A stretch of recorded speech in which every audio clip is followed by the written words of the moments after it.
நீதிபதி சொன்ன பிறகும் ஏன் நீ இந்த வழக்கை போடவில்லை? ஸ்டாலினை கேட்கிறேன். இந்த நாட்டிலே நீதிமன்றம் எங்கே இருக்கிறது? நீதி எங்கே இருக்கிறது? சட்டம் எங்கே இருக்கிறது? என்ன அறம் எங்கே இருக்கிறது? இது ஆட்சியா? இது காட்டுமிராண்டித்தனமான ஆட்சி, பார்பேரிக் ரூல். கனிமொழியை 4 லட்சம் வாக்கு வித்தியாசத்தில் வெற்றி பெற வைக்கிறார்கள் என்றால் மக்கள் எல்லாவற்றையும் மறந்து விடுகிறார்கள். ஹிட்லருடைய நாட்டை விட கேவலமான நாடு. பொது தேர்தலில் பாருங்கள், இந்த தரம் படுமோசமாக தோற்கும் திமுக. திமுகவை எதிர்த்து இருக்காமல் நீ எப்படி ஆட்சி அமைப்பாய்? திமுக பண்ணுகிற எல்லா தப்புகளுக்கும் இவர்கள் துணை போவார்கள். திமுக அழிகிற போது இவர்களும் அழிவார்கள். சேனல் 5 தமிழ் நேயர்களுக்கு வணக்கம். இன்றைய நேர்காணலில் நம்மோடு இணைந்திருக்கும் சிறப்பு விருந்தினர் தமிழ்நாடு தன்னுரிமை கழகத்தின் தலைவர் மரியாதைக்குரிய பழக்கருப்பையா அவர்கள். வணக்கம் சார்.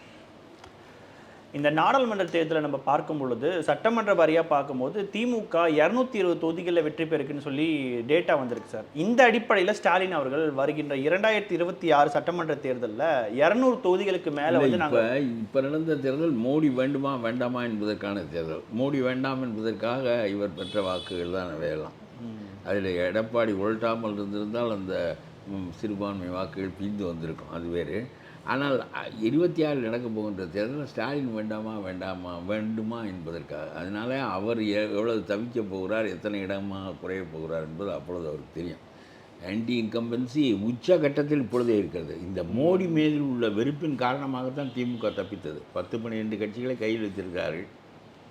என்ன ஒன்று. ரெண்டாவது, இந்த 12 கட்சிகளுக்கு மேலாக இன்னொரு 10-12 கட்சிக்கு சமமாக மைனாரிட்டி ஓட்டு ஒரு 12% எடுத்த உடனே 8 மணிக்கே அது ரிசர்வ்டு. அதில் ஒரு ஓட்டு சிதறுவதில்லை. மற்றவர்களெல்லாம் வந்தாலும் வராவிட்டாலும் இவர்கள் வந்து வாக்களிக்கிறார்கள். ஆனால் முஸ்லீம்கள் திமுகவுக்கு வாக்களிப்பதன் மூலமோ வேறு எதற்கு வாக்களிப்பதன் மூலமோ அவருடைய பிரச்சனைகள் தீரவே தீராது. ஏனென்றால் 10 ஆண்டுகளாக அந்த பிரச்சனைகளில் எதையும் தீர்ப்பதற்கு இந்த எதிர்க்கட்சிகளால் முடியவில்லை. ரொம்ப அதிகமாக முஸ்லீம்கள் இருக்கின்ற இடம் மேற்கு வங்கம், 30 விழுக்காடு. அதனால்தான் அவர்கள் தவறாமல் வெற்றி பெறுகிறார்கள். எவ்வளவோ ஊழல், மம்தாவினுடைய ஊழல். 25,000 ஆசிரியர்களை, ஒரு ஆசிரியருக்கு 40 லட்சம் ரூபாய் லஞ்சம் வாங்கி கொண்டு எத்தனை கோடி. நீதிமன்றம் அவர்கள் எல்லோரையும் விலக்கி சம்பளத்தை திரும்ப கட்டும்படி சொல்லியிருக்கிறது. அவ்வளவு ஊழலிலும் என்னவாக இருந்தால் மோடி வரக்கூடாது, நாட்டையே கூறு போட்டு மம்தா விற்றாலும் பரவாயில்லை, மோடி வரக்கூடாது என்பதற்காக 30% போக 10% வாக்கு போதும் நம்முடைய மம்தாவுக்கு.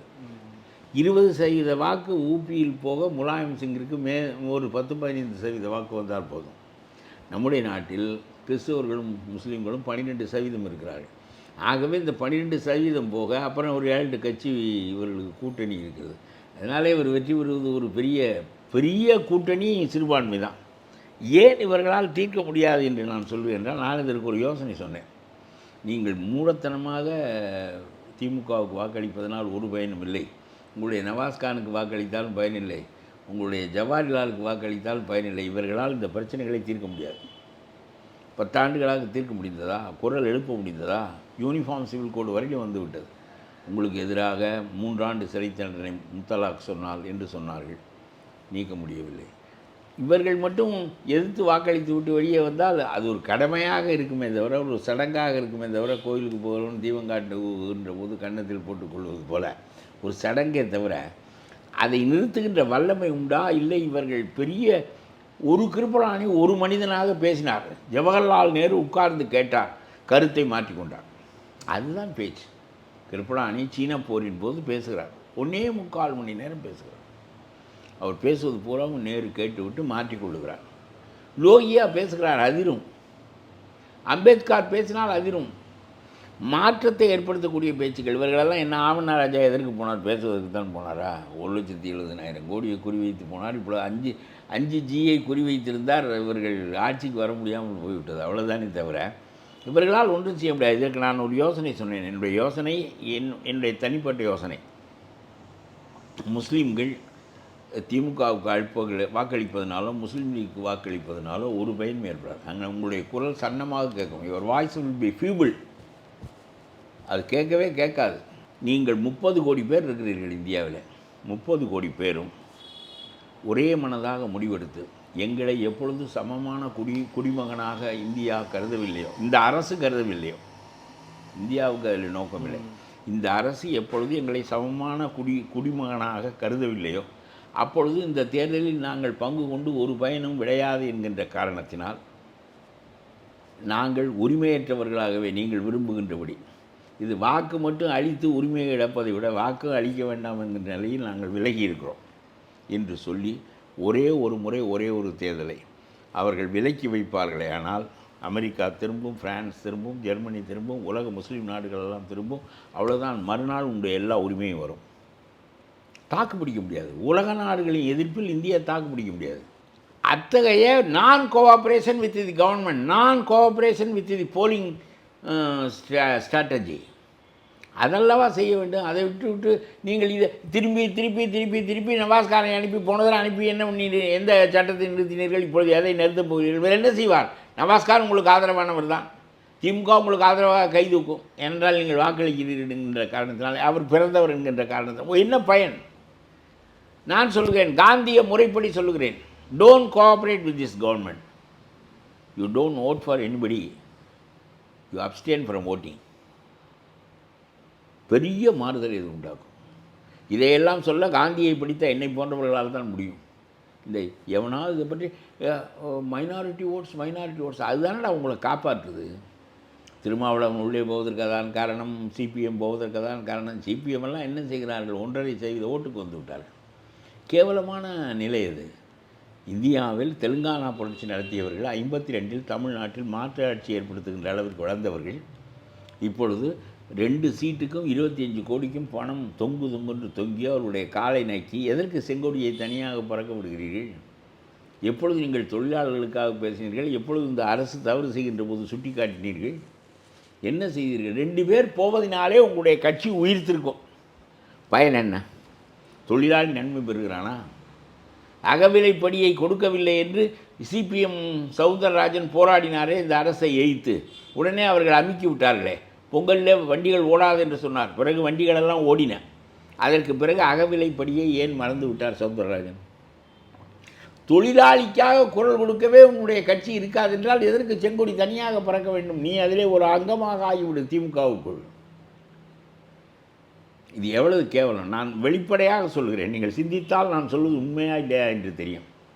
ஆகவே எல்லாம் தங்களுடைய அடிப்படை கொள்கைகளை வேங்க வயலில் மலம் மிதக்கிறது, அங்கே உள்ளவன் ஓட்டு போடுவதில்லை என்று முடிவு கட்டி வழியே இருக்கிறானே தவிர நம்முடைய ஜாதி கட்சி காப்பாற்றும் என்று அவனால் கருத முடியவில்லை.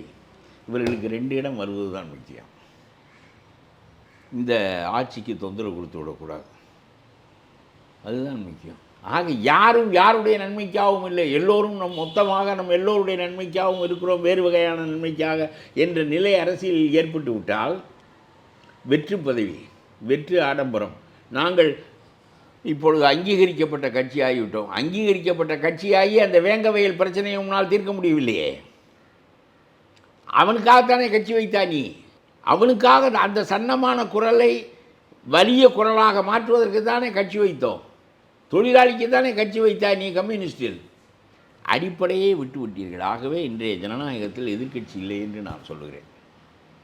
நான் எதிர்க்கட்சியாகத்தான் பேசுகிறேன், என்னுடைய குரல் தூரத்திற்கு கேட்கவில்லை.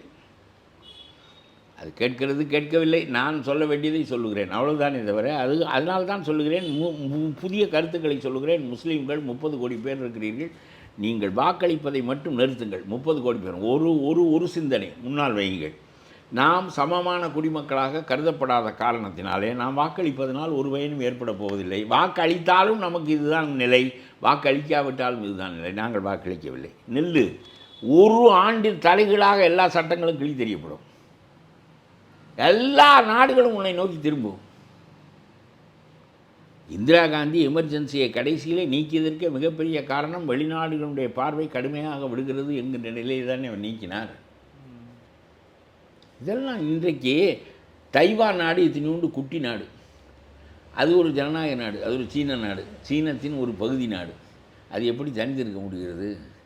உலக நாடுகளுடைய பாதுகாப்பில் தான் அது தனித்திருக்கிறது. அமெரிக்காவினுடைய பார்வை அதன் மீது விலகாமல் இருக்கிற காரணத்தினால் சீனாவால் அதன் மீது ஏவுகணைகளை ஏவ முடியவில்லை. இல்லாவிட்டால் சீனா இன்றைக்கு அமெரிக்காவுக்கு நிகரான வலிமையோடு இருக்கிறது. ஆகவே நான் சொல்லுகிறேன், உலகத்தின் பாதுகாப்பு வளையத்திற்குள் நாம் வர வேண்டும். அதற்கு என்ன செய்ய வேண்டுமோ அதை செய்ய வேண்டும். அதான் இப்போ தமிழ்நாட்டை பொறுத்த வரைக்கும் மக்களுக்கு வந்து சிறுபான்மை மக்களுக்கு வேறு வழி இல்லாமல் திமுகவுக்கு வாக்களிச்சாங்கன்னு நினைக்கிறேன். ஆனால் ஏன் அந்த பார்வை வந்து அதிமுக பக்கம் அவங்களுக்கு அதுக்கு இவர் பேச வேண்டும் அல்லவா? உலகத்தில் ஒரு நம்பிக்கையை பெறுகின்ற வண்ணம் பேச வேண்டும் இல்லையா? ஒரு எதிர்க்கட்சி தலைவராக முழு தோல்வி அடைந்து விட்டார் எடப்பாடி. அவர் ஆளுங்கட்சியாக இருந்தபோது பொம்மை ஸ்டாலினை விட கொஞ்சம் பரவாயில்லாமல் தான் ஆண்டார். அது சிறந்த ஆட்சி என்று நான் சொல்ல மாட்டேன். ஸ்டாலினை விட கொஞ்சம் தட்டு கீழ் இறங்கித்தான் என்றது கணத்தில். ஆனால் வெளியே வந்தார், பிஜேபியை விட்டு வெளியே வந்தாயே நீ எதற்காக? ஒரு வகுப்புவாத கட்சியோடு இருக்க வேண்டாம், தவறு நடந்து விட்டது, தவறை ஒழுங்குபடுத்தி கொள்ளலாம். அதனுடைய பலனை பெற்றாயா? வந்த பிறகு மோடியை பற்றியே பேசுவதில்லை என்றால், நீ உள்ளே இருந்தும் பேசுவதில்லை, வெளியே இருந்தும் பேசுவதில்லை என்றால் அதுக்குள்ளேயே இருந்து தொலைத்து விட்டு போகலாமே. 2 பேரும் சேர்ந்து ஒரு 7 இடமாவது வந்திருப்பீர்களே. எதற்காக வெளியே வந்தால்? 26 தேர்தலை குறிவைத்து நாம் தான் மாற்றுக் கட்சியாக இருக்க முடியும், அண்ணாமலை போன்றவர்கள் மாற்றுக் கட்சியாக இந்த மண்ணிலே வரக்கூடாது என்று கருதித்தானே வந்தாய். அதையே பேசவில்லை. இன்னும் 5% வாக்கு அண்ணாமலைக்கு குறைந்திருக்கும். என்ன பேசினீர்கள்? உங்களுடைய பிரச்சாரமே எப்படி நடந்தது? விந்தியா ஒவ்வொரு ஊருக்கும் போவார், ஒரு நக்கல் பண்ணுவார், அது என்ன சற்று நேரம் சிரிப்பானவன், ஏதோ கவனிக்கக்கூடிய பேச்சாகவே உங்களுடைய கட்சியில் அந்த அம்மையாருடைய பேச்சு தான் இருக்கிறது என்று சொன்னால் எவ்வளவு ஐடியாலஜிக்கலி யூ ஆர் வீக். அதே மாதிரி 3 ஆண்டுகளுக்கு முன்பு ஸ்டாலினுக்கு ஏன் ஓட்டு போடக்கூடாது என்பதை பற்றி எடப்பாடி இப்பொழுது பேசுகிறார். இப்பொழுது முக்கியமான target is Modi, not Stalin. அதனால தான் ஸ்டாலினே தப்பித்தார். இது அவருக்குரிய தேர்தலாக இருந்தால், இடைத்தேர்தலை விடுங்கள், இப்பொழுது வருகின்ற தேர்தலில் அவர்கள் ஆட்சி அதிகாரம் மற்றவற்றை வைத்து ஆளுங்கட்சியாக இருக்கின்ற கட்சி தான் இடைத்தேர்தலில் வெல்லும் என்பதனாலே அது வேறு நிலை. பொது தேர்தலில் பாருங்கள், இந்த தரம் படுமோசமாக தோற்கும் திமுக. அப்படி தலைகீழாக மாற்றுவார்கள். ஒரு தரம் ஒருவர் தான் வந்தார், கருணாநிதி மட்டும். ஒரு தரம் ஜெயலலிதா 4 பேர் தான் வந்தார்கள். ஜெயலலிதா 2 இடத்திலும் தோற்றார். இதெல்லாம் ஒன்றும் அரியதில்லை, மக்கள் மனநிலை மாறுவது என்பது. உங்களுக்கு இந்த தேர்தலில் யார் வெற்றி பெற்றார்கள் என்று நான் சொல்லுகிறேன். உங்களுக்கு யாரும் பார்க்காத கோணத்தில் நான் இதை பார்த்தேன், அதனாலே சொல்லுகிறேன். காஷ்மீரிலிருந்து ஒருவர் தீவிரமான அரசியல் பேசுகிறவர், நாட் அன் எக்ஸ்ட்ரீமிஸ்ட், அந்த பயங்கரவாத டெரரிஸ்ட் இல்லை. ஆனால் காஷ்மீரில் எங்களுடைய எல்லா உரிமைகளும் காக்கப்பட வேண்டும், இந்தியா எங்களுடைய தனி உரிமையை தர வேண்டும், நீங்கள் நாணயமாக கையெழுத்து போட்டு அரசியல் சாசனத்தில் தேர்த்த காரணத்தினாலே தான் உங்களோடு நாங்கள் சேர்ந்தோம், இல்லாவிட்டால் சேர்ந்திருக்க மாட்டோம் என்று வலிமையாக ஒருவன் சிறையில் இருந்து கொண்டு, ஏற்கனவே வெளியே இருந்து பேசினால் அவனை பிடித்து சிறையில் வைத்தார் நம்முடைய மோடி. 2 ஆண்டுகளாக சிறையில் இருக்கிறார். அவர் எம்பிக்கு வேட்புமனு தாக்கல் செய்கிறார்.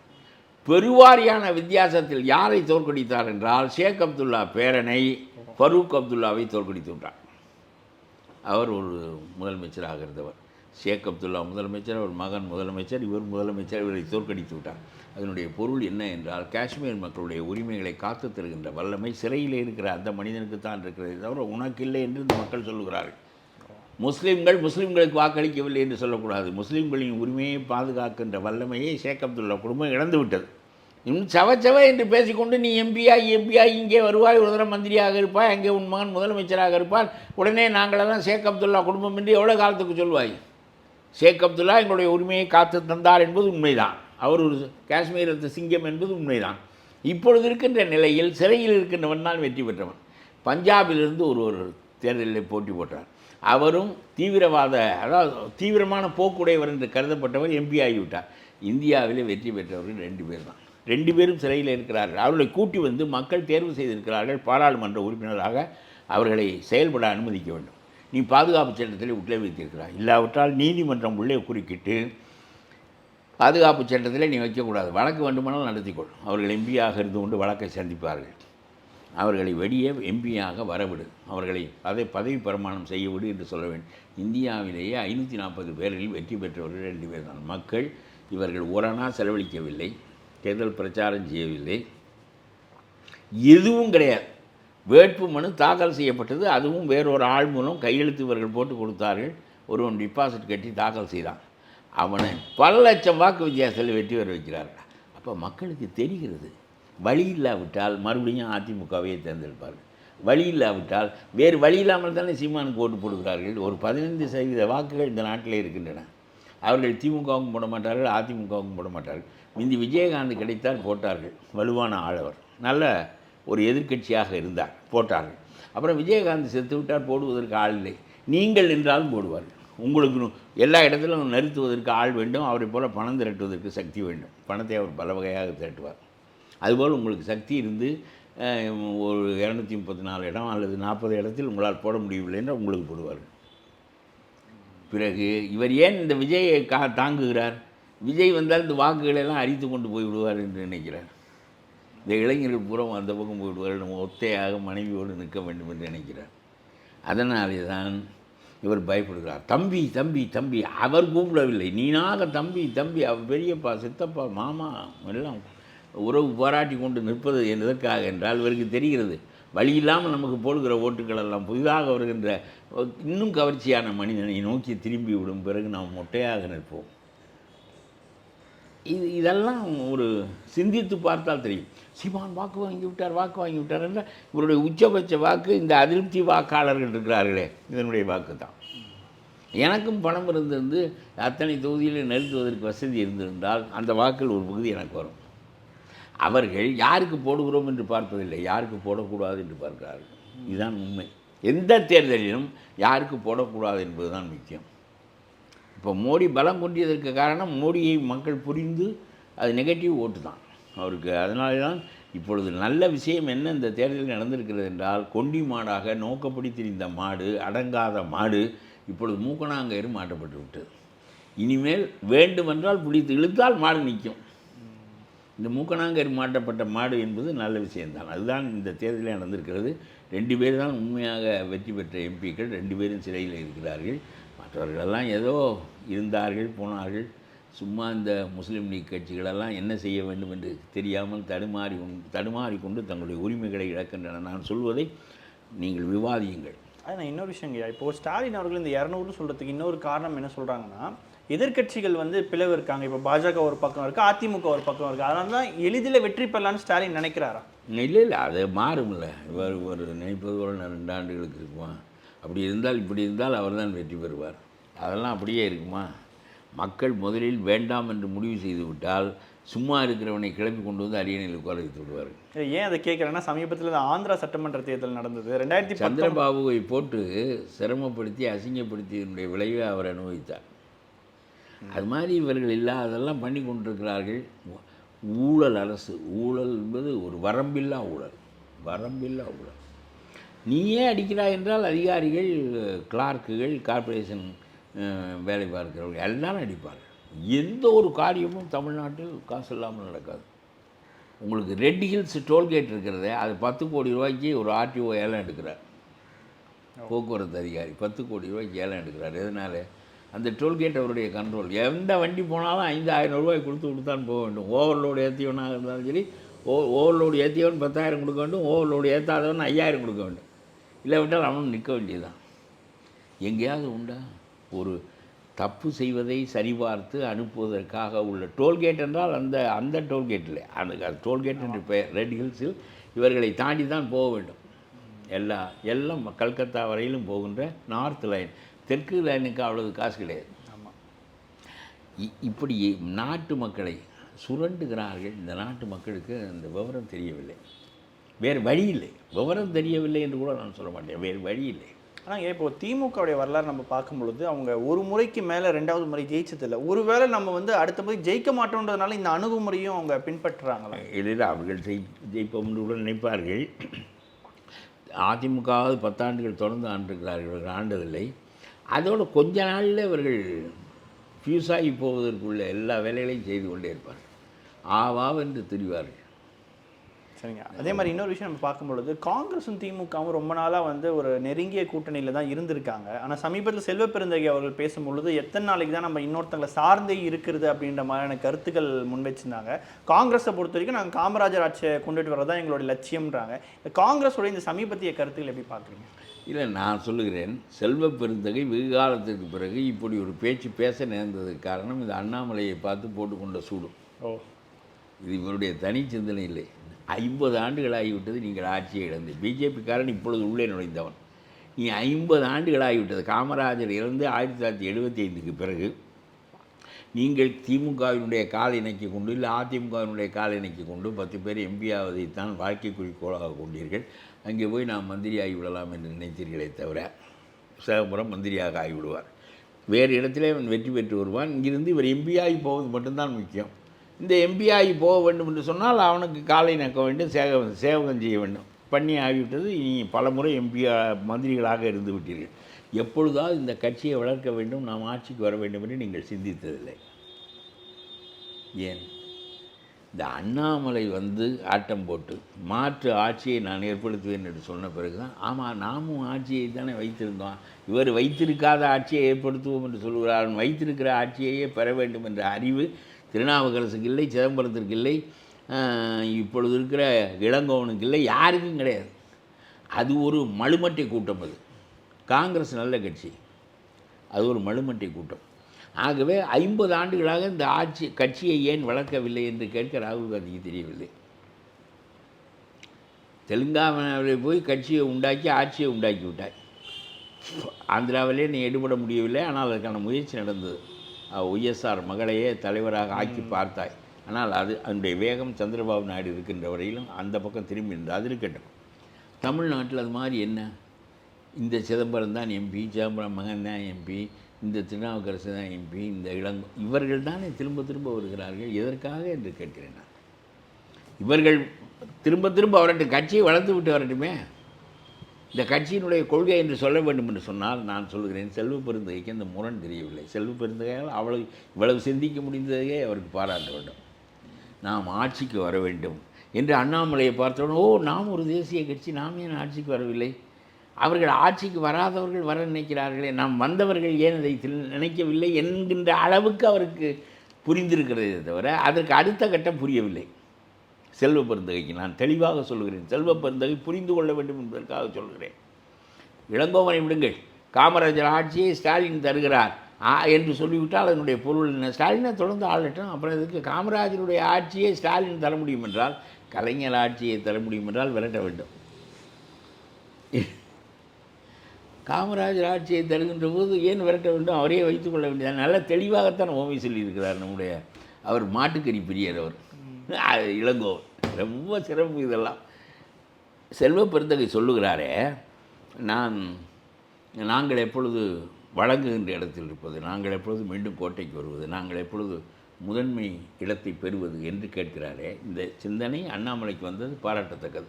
பிஜேபி பாராட்டத்தக்க அமைப்பில்லை, அது வருவதை நான் விரும்பவில்லை. அதுவே அப்படி ஒரு மனிதன் தன் கட்சியை கொண்டு வர வேண்டும் என்று நினைக்க தெரிந்திருக்கிறதே, உனக்கு இப்பொழுது நினைக்க தெரிந்திருக்கிறது, அதுக்கு என்ன செய்ய வேண்டும்? அவன் அதிமுகவை விட்டு பிளந்து கொண்டு வந்து தானே தனியாக நின்றான்.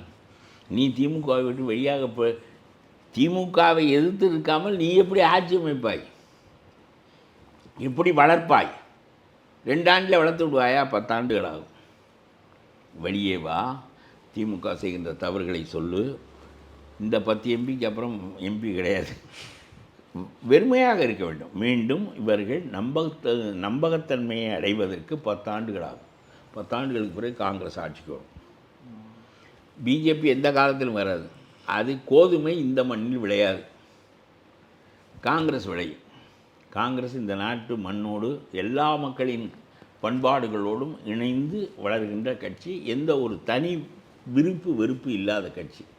தவறுகள் செய்திருக்கிறது, தண்டனை அடைந்திருக்கிறது, மறுபடியும் சிறப்பான காரியங்களும் செய்திருக்கிறது. பசுமை புரட்சியை அவர்கள் தானே கொண்டு வந்தார்கள். மகாத்மா காந்தி வேலை திட்டத்தை அவர்கள் தானே கொண்டு வந்தார்கள். தகவல் அறிவதை அடிப்படை உரிமையாக அவர்கள் தானே ஆக்கினார்கள். எந்த காங்கிரஸ்காரன் மடையனுக்காக இதை சொல்ல தெரியுதா என்று கேட்கிறேன் நான். போய் சொல், உன்னுடைய கட்சி நல்ல கட்சி தான் சொல். போய் தவறுகள் செய்தார்கள், எமர்ஜென்சியை கொண்டு வந்தார்கள். ஒரு நீண்ட வாழ்க்கையில் தவறுகளும் இருக்கும். There will be negative side and positive side.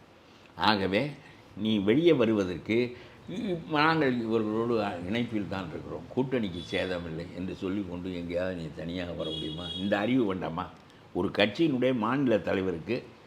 நான் என்றைக்கு தனியாக இந்த கட்சியை தூக்கி நாங்கள் நிறுத்தப் போகிறோம் என்று சொல்லுகின்ற ஒரு மனிதன் கூட்டணியை வைத்து கொண்டு நீ எப்படி தனியாக நிறுத்துவாய் என்று கேட்கிறேன். உனக்கு இடம் அவ்வளோதானே, 20 இடம் 30 இடம் தானே, இதை வைத்து நீ எப்படி ஆட்சிக்கு வருவாய்? உன்னுடைய கட்சி எப்படி முதன்மை இடத்தை பெறும்?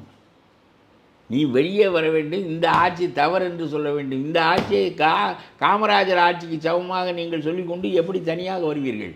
உடனே பீட்டர் அல்போன்ஸ் சொல்லுகிறார், அடுத்தாப்போல் தேர்தல் வருகிறது, மறுபடியும் அவர்களிடம்தான் சீட்டுக்கு நிற்க வேண்டும், பார்த்து பேசுங்கள் என்று சொல்கிறார். எல்லாம் குத்தகை போய்விட்டார்கள். காங்கிரஸ்காரன் எல்லாம் திமுககாரன் குத்தகைக்கு எடுத்து வைத்திருக்கிறான். என்னென்ன, அதாவது ரொம்ப விசுவாசி திமுகவிலேயே ஸ்டாலினுக்கு ரொம்ப பெரிய விசுவாசி. ஸ்டாலினை விட கூடுதல் விசுவாசி இளங்கோவன் தான். தன்னை மிஞ்சிய ராஜாவுக்கு தன்னை மிஞ்சிய விசுவாசி என்று சொல்வார்.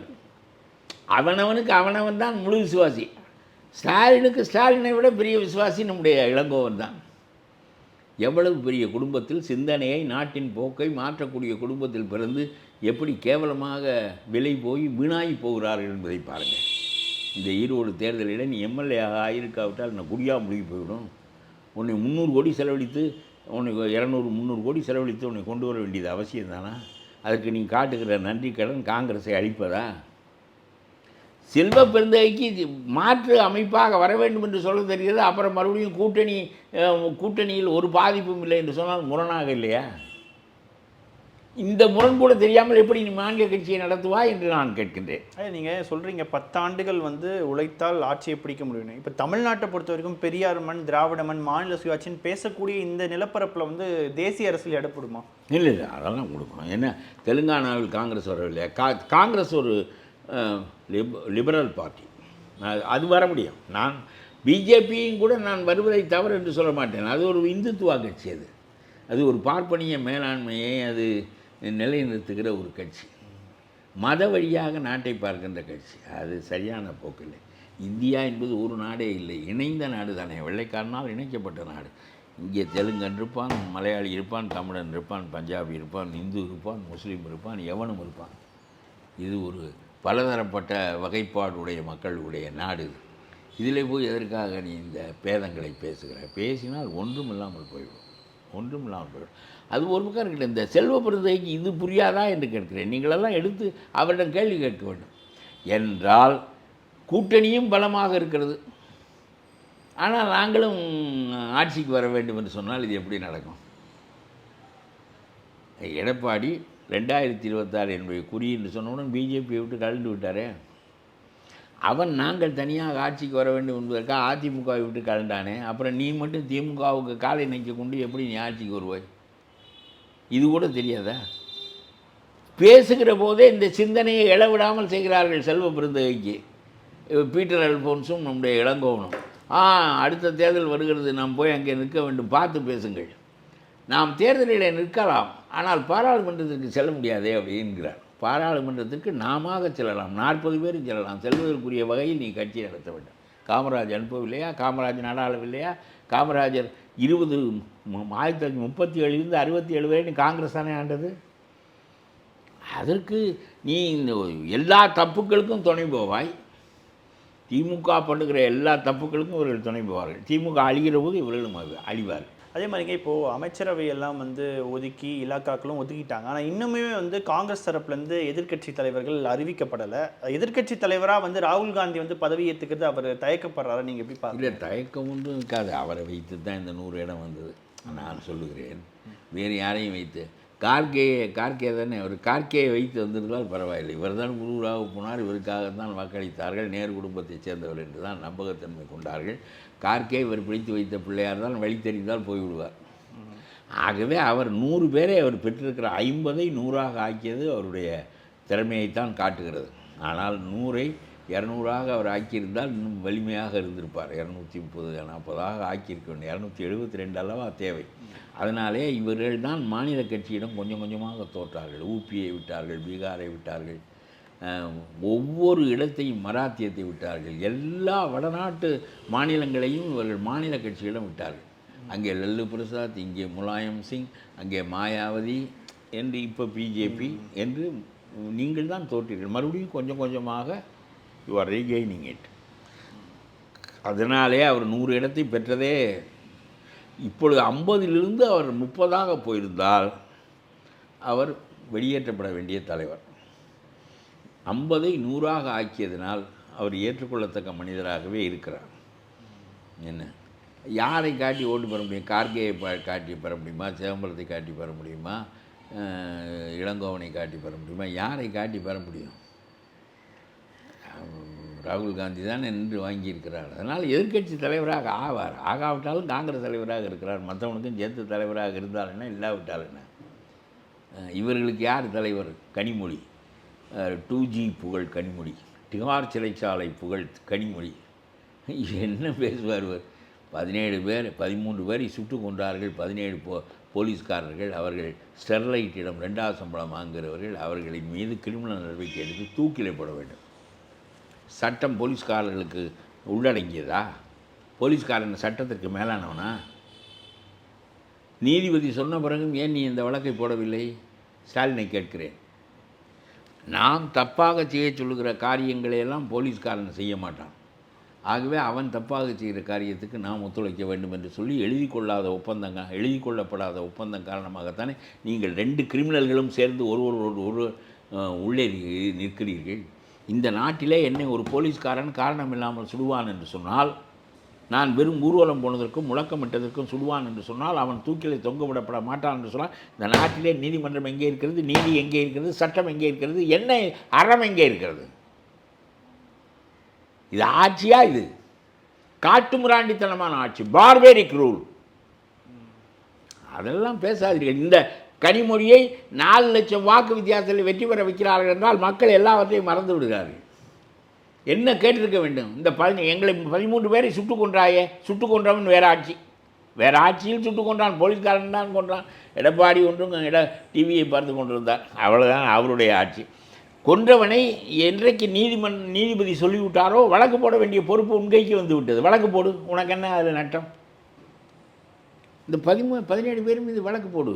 கடைசியில் கொலை குற்றம் சாட்டி அவர்களை தூக்கிலே போடும். அந்த 13 உயிர்களும் அடங்கும், அமைதி அடையும். தூத்துக்குடி மக்களும் அமைதி அடைவார்கள். நாளைக்கு நாம் நம்முடைய உரிமைக்காக ஊர்வலம் போகலாம், போராடலாம் என்கின்ற நம்பிக்கை அவர்களுக்கு ஏற்படும். இப்பொழுது இந்த நாட்டிலே ஊர்வலம் போனால் 13 பேர் கொலை செய்யப்படுவார்கள். நாளைக்கு 130 பேர் கொலை செய்யப்படுவார்கள். பிறகு 15,000 பேர் கொலை செய்யப்படுவார்கள். நாடா இது? ஹிட்லருடைய நாட்டை விட கேவலமான நாடு. I am ashamed of being a Tamil here under the rule of DMK. நிச்சயமாக தொடர்ந்து பேசுவோம். சேனல் 5 தமிழ் நேயர்களுக்காக பல்வேறு கேள்விகளுக்கு மிக ஆழமாக பதில் தந்தமைக்கு நன்றிங்க.